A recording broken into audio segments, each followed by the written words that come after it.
So the question, when should I do worlds on the logic games? The smart ass answer is all the time, like as often as possible. If you're not making worlds, there are some people who are good at the games without making worlds, but not many. I think if you're going to be as good as you can be at these logic games, you need to have that tool in your toolbox, and you should probably be reaching for that tool like by default. Most games are susceptible to an approach that uses worlds, and so I would say at least half of the games you should be making worlds. And if not, I just don't think you're making it through all 4 games. Pretty simple. But I do have a list of triggers that make me think about making worlds. So basically opportunities for making worlds. Maybe I'll actually use this giant whiteboard.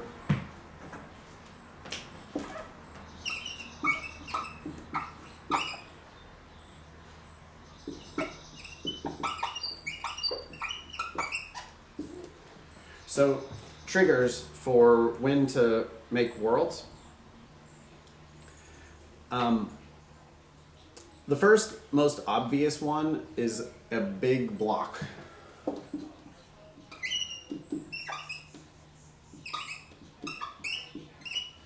So a big block would be a rule like X must go immediately before Y.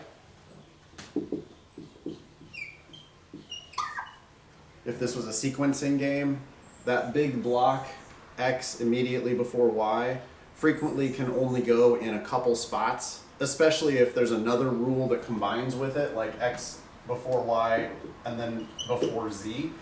So X immediately before Y and one of those two before Z, you can combine it this way.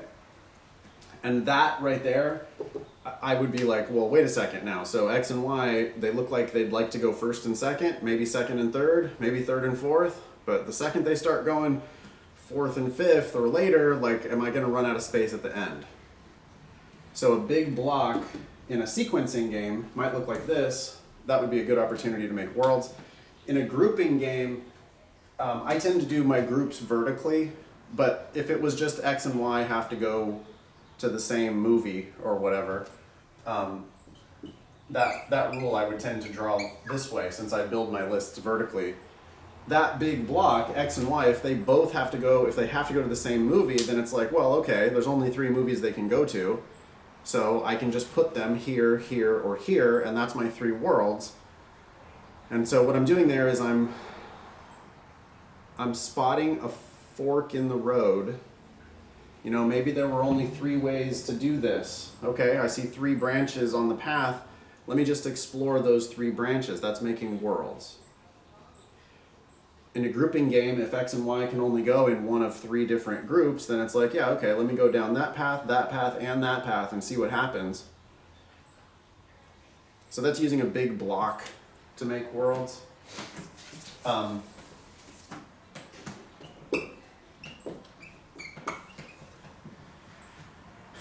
The second reason to make worlds would be if I saw a conditional rule. A conditional rule, especially a complex one, like find the nastiest, you know, you go to prison, the first thing you do is you go beat up the biggest guy on the yard, right? On the logic games, you can find the nastiest rule in the game. It'll frequently be conditional, and it'll be some like crazy pain in the ass, like, you know, so a conditional rule means if then, but if the rule was like, if X is before Y, then Z has to be before Y. And that's a lot. That's a pain in the ass. Okay, this is the biggest guy, toughest guy on the yard. And you can just punch this guy in the nose by making a world where X is before Y and a world where Y is before X. So basically what you're doing there is you're using a conditional rule, the sufficient condition on the rule I'm going to make it positive in one of my worlds, and I'm going to make it negative in the other. So instead of even writing this rule down, I would never even write that conditional down. Instead, I would make a world where x is before y and a world where y is before x. And then in the world where x is before y, what did I say? Z before y? Okay, so I apply the necessary condition. In this world, x is before y, so the rule applies. So z has to be before y. Oh, okay. I see. So when x is before y, z is also before y. In all other solutions, y is before x. And the beauty of that is that then I never have to think about that rule ever again. I just have a world where x is before y and a world where y is before x. And yeah, there's this other thing that happened in the world where x was before y because of that rule. It got triggered. But I don't have to keep like reinventing that wheel every single time on every single question. It's just done. It's baked in.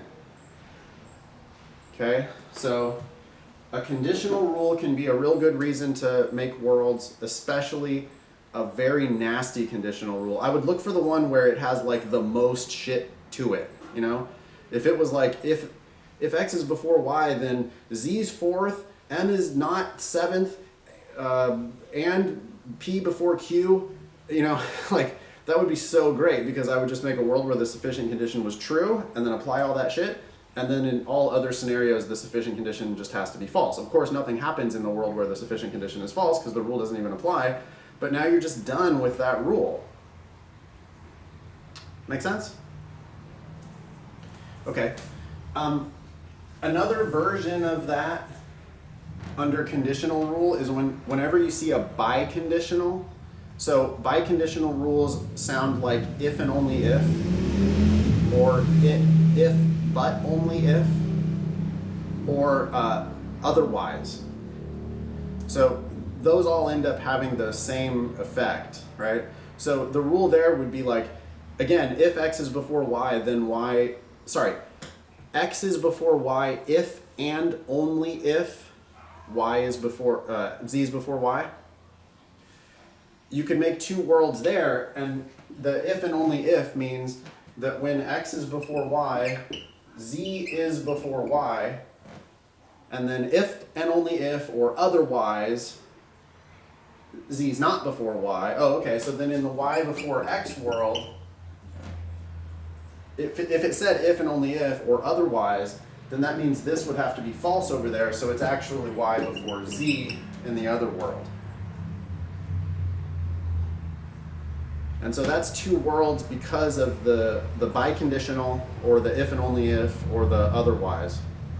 And if you keep practicing, you'll run across that all the time, and it's a very frequent reason, very frequent good opportunity to make those two worlds.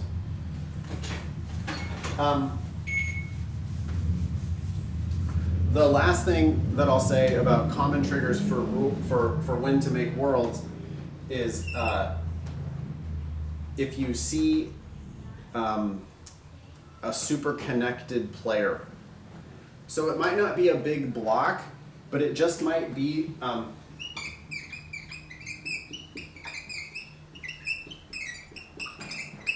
it could be one of the, like, you know, it's just M or whatever. And it's like M was mentioned in the first rule, M was mentioned in the third rule, M was mentioned also in the fourth rule. I would always be thinking about making worlds based on M because M is going to trigger so many of those rules. And so it might be as simple as, oh, well, it's a sequencing game and there's 6 spots and I don't really want to make 6 worlds based on M.